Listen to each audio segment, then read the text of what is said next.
Hello and welcome to the latest episode of the Low Budget Review Show. I am your host, Eric Smith, and today I am talking about The Lies of Solace by John French. This is an Arkham Horror novel, Book 2 of the Lord of Nightmares trilogy, and this was originally published by Fantasy Flight. And this is kind of a retro review because I think these are out of print. But as I said, this is book 2 in the Lord of Nightmares trilogy, but it stands mostly on its own. I'll tell you right now, everything from book 1 and book 2 comes together in book 3. But book 1, very much standalone. You could just read that and be satisfied. This one, pretty much standalone. This is a little more open-ended-ish than the first book. But it is all going to come together in the third book, which I am currently reading. But this book, that's what we're here to talk about, The Lies of Solace. So we're introduced to our characters. We have three main characters. We have Dr. Fields. He's a medical doctor. His daughter... He's worried about his daughter. She was a patient at Arkham Asylum because she had a breakdown after her husband and child died. But she was released from Arkham Asylum, but she was supposed to continue treatment. She stopped that. She's joined what Dr. Fields believes is a cult. So he's very worried about her. He's trying to find out what he can about this cult, the Hands of Solace. Then we have Charles Raker. He's on the run from some bad guys in Boston that he owes money to, and he had met a young lady and fallen in love with a young lady from a very, very wealthy family in Arkham. So since he's running from these bad guys, he decides to go to Arkham and try to find his lady love because she, like 4 months ago, she stopped returning his letters and such, responding to his letters and such. And then we have Jacqueline Fine, who's not really Jacqueline Fine. All of this is within the first 3 chapters, so I don't feel I'm giving too much away. So Jacqueline Fine is the assumed identity of a woman who grew up with traveling the country with her father, who was a stage magician, and she would play a psychic, but she started actually having real psychic visions. But after her father died, she remade herself into Jacqueline Fine, a well-to-do woman with a dwindling fortune, and she's engaged to this well-to-do man from Arkham, or the Arkham area. They're invited to a party, but she's having visions of horrible things, and she wants to figure out what she can do to stop that. So, these are our 3 main characters, Dr. Fields, Charles Raker, Jacqueline Fine, and the way the book is written, it's an every 3rd chapter kind of thing. So we start with Dr. Fields. Actually, we start with a cold open, but we don't need to go into that. So I just want to make sure I have this in the right order. Dr. Fields is first, then Raker, then Jacqueline Fine. And that is the pattern that flows through the entire book. And I like this kind of writing because we get essentially a cliffhanger at the end of every chapter, and then we have to wait 2 chapters to find out what happens. So it builds up some tension. I can see some people saying that they think it breaks the tension. You know, you've got this cliffhanger with Dr. Fields, and then you have to read through the stories of 2 other people who also have cliffhangers. By the time you get back to Dr. Fields, it's too much. I don't see it that way. I like the way this is done. And of course, they're all going to come together. We're introduced to other characters and other horrors. By the way, I love this cover. Speaking of horrors. So, as I said, Dr. Fields trying to find out what's up with the Hands of Solace. Raker trying to find out what happened to the woman that he was in love with. And Jacqueline Fine trying to figure out how to stop what her nightmares, her visions are telling her is coming.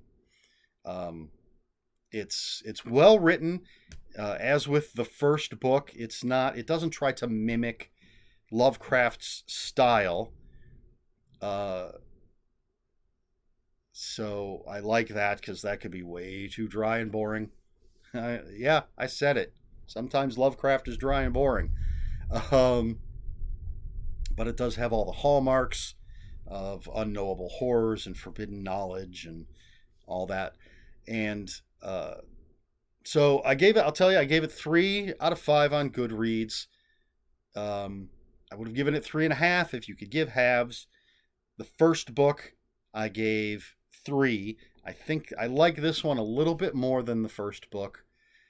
I think the first book tried to, it didn't mimic Lovecraft, but it tried to a little harder to get the flavor of Lovecraft, if that makes sense. And this one doesn't. It feels more like a contemporary writer writing a story that takes place in 1928, 29. So if that's not your thing when it comes to cosmic horror, and I don't know if I mentioned that when I reviewed the first book, that this is all, I think I mentioned it was like during Prohibition. So if you don't like contemporary writing set way back then, you might have a problem with this, but I don't mind it. It's not like a movie set in 1929 where people are listening to Queen and Justin Bieber and that kind of thing, which can work in the right hands. It's like A Knight's Tale, but it works fine for me. I like the writing, I like the characters, and this one, holy moly.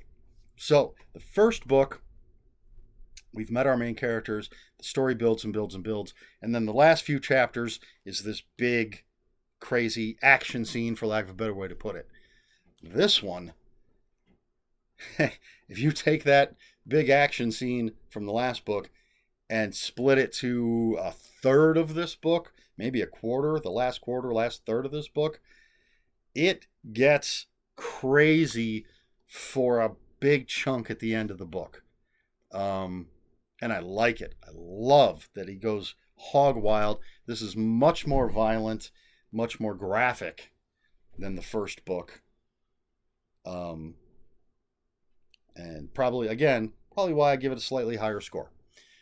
So 3.5 out of 5 for the Lies of Solace. Again, you can read this by itself. You don't need to have read the first one.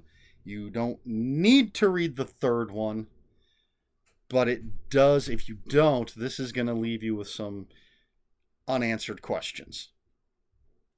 All that being said, this is based on the Arkham Horror board game. And, excuse me, while the first book did have characters from that game, and, some locate, of course, it takes place in Arkham, and there's Kingsport. This one really felt like the game.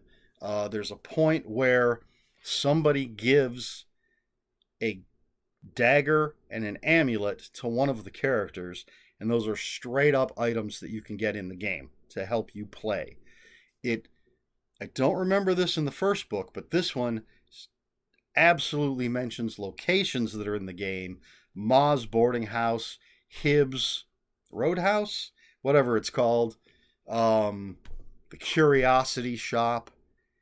It hits those spots. As I was reading it, I was like, hey, I know that place from the game. I don't know if these are just random places that are mentioned in actual Lovecraft, because I'm not a Lovecraftian scholar, but I do know that they're in the game. So it has that feel where people are getting items that are going to help them. People are going to these locations.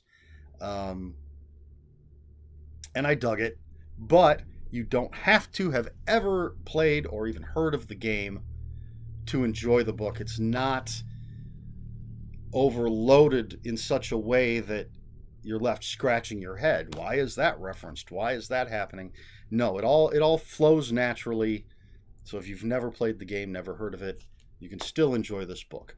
So That's it, I guess. I think that's everything I have to say about The Lies of Solace by John French, Book 2 of the Lord of Nightmares trilogy. If you're a Lovecraft fan and you're looking for stuff in that world, yeah, I say pick it up and give it a try. If you can find it, I'll have links to what I assume will be used copies in the description below. But yeah, I've enjoyed the Fantasy Flight books. As I mentioned in the video for the first one, I'm reading these now because Fantasy Flight put out 8, as far as I know, 8 novels, 2 trilogies and 2 standalone. And now Aconite is publishing all new Arkham Horror stuff, and there were 3 of these I hadn't read out of those 8, and I want to get those read before I dig into the Aconite stuff, and I have all the Aconite stuff already. Because I dig it. I like the Arkham Horror game. I like reading Lovecraftian horror. And while there are plenty of modern horror authors that write cosmic horror and Lovecraftian type stuff, this is firmly set within Lovecraft's world. It doesn't just take the basic concepts and things. And I know there's plenty that has Cthulhu and stuff in it, but they're fun. They're good. And again, you don't have to know the game. So that's it. That is The Lies of Solace, John French. As I said, I am 2/3, well, I didn't mention how far I was, but I'm 2/3 of the way through book 3, which is written by both the author of the first book, Alan Bly, the author of the second book, the co-author of the third book. It's pulling everything together. That review will be next, once I finish reading it. So there you have it. Do I have a question for this video? I can't remember if I asked this in the first review, or the review for the first book. Are you a fan of Lovecraft? Are you a fan of cosmic horror? If so, what is your favorite Lovecraft story? What is your favorite cosmic horror story that's not from Lovecraft? Or if you don't want to go that broad, what is your favorite Cthulhu Mythos story that's not from Lovecraft? So there you go. Obviously, I am a fan. As far as my favorite goes, that is a tough call. There's a great story. There's a great short story in Bloodlight 2, I think. There's a Bloodlight anthology trilogy that's comedy horror, and there's a great one with a bunch of great story with a bunch of the elder gods, ancient ones, whatever you want to call them, from Lovecraft. And that is a great story. I love that. Mary Sangiovanni, great author of cosmic horror. I felt that Phantoms by Dean Koontz was cosmic horror. It's been long time since I read it. Actually, there was another one by Dean Koontz that I felt was Lovecraftian. Dark something dark. And I think it was even before Phantoms. Can't remember the name of it, but I enjoyed that. And that was back when I liked reading Dean Koontz. That's just off the top of my head. I know there's plenty that I'm forgetting. But yeah, I'm a fan of the stuff. I like it. What about you? All right. That is it. If you have any comments, questions, or corrections, please put them in the comments below. Comments are open for spoilers. Just post spoiler warning. We try to be polite here at the Low Budget Review Show. Please like, share, and subscribe. All that YouTube stuff. If you care to follow me on other social media, my Twitter is @Ronin5757. My Instagram, where I post pictures of books, comic books, board games, and fuzzy animals, is ErikSmith5757. That's Eric with a K, ERIKSMITH 5757. That's all I have for you. This has been the Low Budget Review Show. I have been Erik Smith, and until next time, read more books.